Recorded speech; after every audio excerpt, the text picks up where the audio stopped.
Hello guys, स्वागत आपका हमारे यूट्यूब चैनल में जिसका नाम है स्किल टेक 01। तो देखिए, ये 1 अप्रैल 2024 की विज्ञप्ति है जो उत्तराखंड अधीनस्थ सेवा चयन आयोग की वेबसाइट में प्रकाशित हुआ है। तो इसमें देखते हैं क्या है। ये जो संबंधित है वह है वाहन चालक, प्रवर्तन चालक, डिस्पैच राइडर। तो ये देखते हैं। तो इसमें कहा गया है कि जो उत्तराखंड अधीनस्थ सेवा चयन आयोग द्वारा विभिन्न विभागों के अंतर्गत वाहन चालक, प्रवर्तन चालक और डिस्पैच राइडर के पदों पर भर्ती हेतु दिनांक 12 जून 2022 को लिखित परीक्षा आयोजित की गई। यानी कि 12 जून 2022 को ये परीक्षा आयोजित की गई थी। उक्तानुसार लिखित परीक्षा के आधार पर अभिलेख सत्यापन हेतु औपबंधिक श्रेष्ठता सूची आयोग की वेबसाइट पर 12 मार्च 2024 को प्रकाशित की गई। तदनुसार औपबंधिक श्रेष्ठता सूची में सम्मिलित अभ्यर्थियों का श्रेणीवार अभिलेख सत्यापन आयोग के कार्यालय में निम्नानुसार तालिका में इंगित तथ्यों में किया जाएगा। यानी कि जो अब डॉक्यूमेंट वेरिफिकेशन होना है, अभिलेख सत्यापन, वो आयोग के कार्यालय में होना है। तो उसकी यहाँ पर डिटेल है। अगर देखें, पद का नाम, पद कोड, अभिलेख सत्यापन हेतु निर्धारित तिथि, कैटेगरी, सीरियल नंबर और सत्यापन तिथि।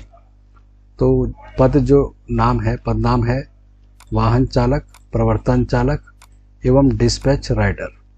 ये परीक्षा जो है 12 जून 2022 को हुई थी। 12 जून 2022 को इसका जो रिजल्ट आया अभिलेख सत्यापन हेतु,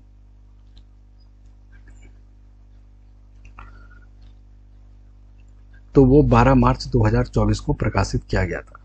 ठीक है। अब उसी के क्रम में जो है उसमें मेरिट लिस्ट आई थी 12 मार्च 2024 को आयोग की वेबसाइट पर। तो अब जो है अभिलेख जो सत्यापन है उसकी डिटेल जानकारी और दिनांक आ चुकी है कि कब होना है। तो देखिए, वाहन चालक, प्रवर्तन चालक, डिस्पैच राइडर, पद कोड 715 399 154/37/2021।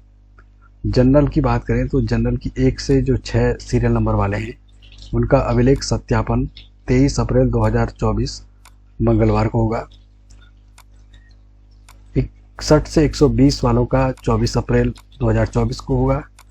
जनरल 121 से 126 वालों का, EWS 127 से 146, OBC 147 से 180 वालों का 25 अप्रैल 2024 को होगा। ठीक है।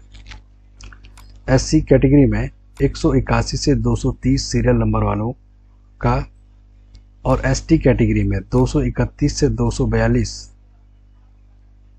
सीरियल नंबर वालों का जो अभिलेख सत्यापन है वो 26 अप्रैल 2024 को होगा। अतः औपबंधिक रूप से चयनित समस्त अभ्यर्थियों को इस तरह सूचित किया जाता है कि जारी श्रेष्ठता सूची के अनुसार अभिलेख सत्यापन की नियत तिथि को अभ्यर्थी द्वारा अपने समस्त मूल अभिलेखों सहित जो अभ्यर्थी के द्वारा विज्ञापित पद हेतु निर्धारित शैक्षिक अर्हता के अनुरूप आवेदन पत्र में शैक्षिक अर्हता और अन्य प्रमाण पत्र अंकित किए गए थे कि स्वप्रमाणित 2 प्रतियां अलग अलग व 6 पासपोर्ट आकार के फोटोग्राफ के साथ निर्धारित तिथियों को प्रातः 9:30 बजे आयोग कार्यालय में उपस्थित होना सुनिश्चित करें।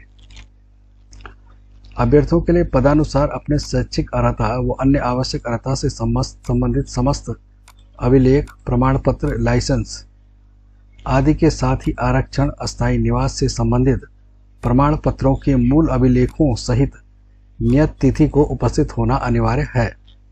आरक्षण का लाभ लेने वाले अभ्यर्थियों को विज्ञापन की अंतिम तिथि तक वैध प्रमाण पत्र जो सक्षम प्राधिकारी द्वारा निर्गत किया गया हो को प्रस्तुत करना अनिवार्य होगा।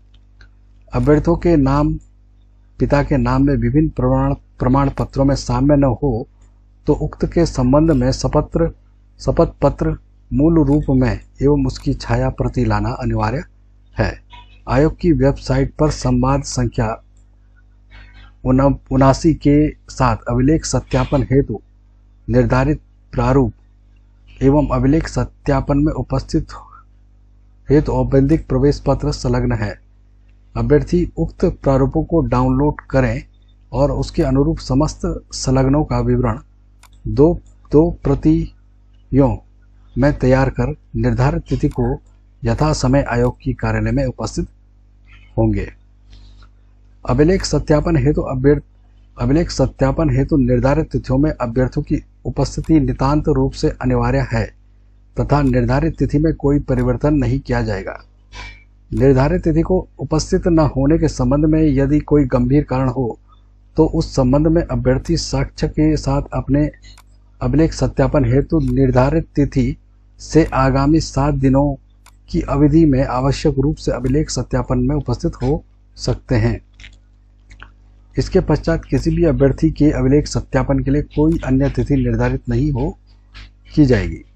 यदि अभिलेख सत्यापन की निर्धारित तिथि को अभ्यर्थी द्वारा ऑनलाइन आवेदन पत्र में किए गए दावे के अनुरूप सही अभिलेख प्रस्तुत नहीं किया जाता है तो ऐसे अभ्यर्थियों को वांछित अभिलेख आयोग कार्यालय में जमा किए जाने हेतु अधिकतम 7 दिन का समय प्रदान किया जाएगा। यदि अतिरिक्त 7 दिन की अवधि में भी अभ्यर्थी द्वारा अभिलेख आयोग कार्यालय में जमा नहीं किया जाता है तो उसका अंतिम चयन परिणाम हेतु विचार नहीं किया जाएगा। आयोग परिसर में मोबाइल फोन, कैमरा तथा अन्य इलेक्ट्रॉनिक उपकरण लाना निषिद्ध है। तो ये समस्त विज्ञप्ति में सारे पॉइंट दिए गए हैं। तो उम्मीद है आपको जानकारी मिल गई होगी। तो आप स्वयं भी आयोग की वेबसाइट में जाके इस विज्ञप्ति को देख सकते हैं। तो हमारे वीडियो को देखने के लिए आपका बहुत बहुत धन्यवाद। आपसे फिर मुलाकात होगी, तब तक आप सभी का धन्यवाद।